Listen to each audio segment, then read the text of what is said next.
somewhat historic 4 weeks, and we have a couple of things in the works. We're negotiating with Russia, Ukraine, trying to get that horrible situation over with. It's terrible.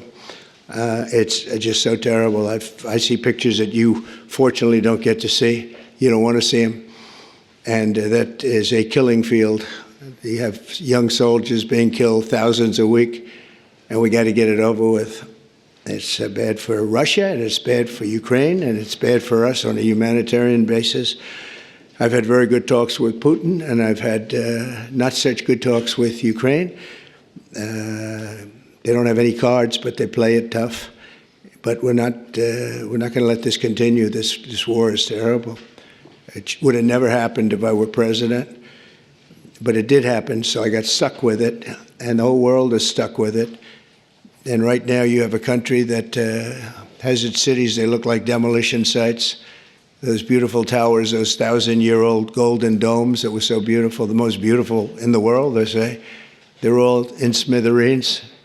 Millions of people are killed, I think far more people than anyone understands. And we have people that better get to the table and get it ended. Should have never happened. It would have never happened. So I'll begin by introducing Secretary of State Marco Rubio.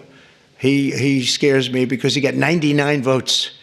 So that's either unbelievably good because he's an incredible diplomat and therefore he's Secretary of State and you couldn't have picked it, or I'm a little nervous about you, Marco. And the only vote he didn't get was our Vice President, who couldn't vote because he had just left. So you got 100%. But it really says something. I think it says working together. It's an amazing tribute, I think. I'll let you know about it. I'll let you know about it in about 2 years, everybody.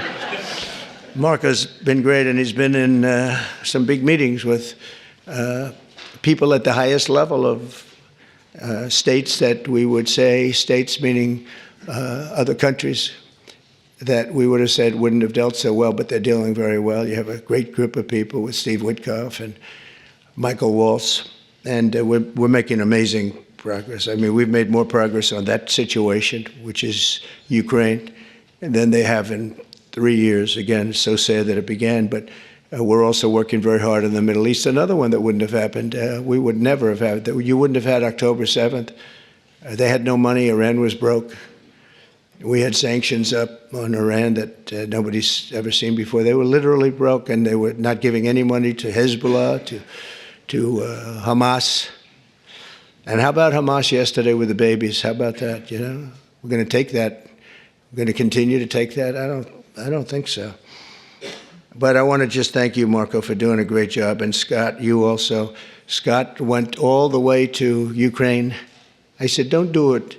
That's why they have telephones. But look, it's always better to meet in person. But I just didn't feel that it was good. And it was dangerous. You saw things on that train ride that you didn't like, I understand. You know, it's a pretty dangerous ride. The long ride, how long was that? 10 hours. 10-hour ride. That's after you get there. And a very dangerous journey, but he wanted to do it. He's a patriot. He wanted to do it. It's better to do it than it is with a telephone. Always better. I always say it's much better to meet in person, but that was dangerous. I like him. Therefore, I didn't want him to do it. If I didn't like him, I would have suggested he do it. In fact, I'd say, go back today and let's give it another shot.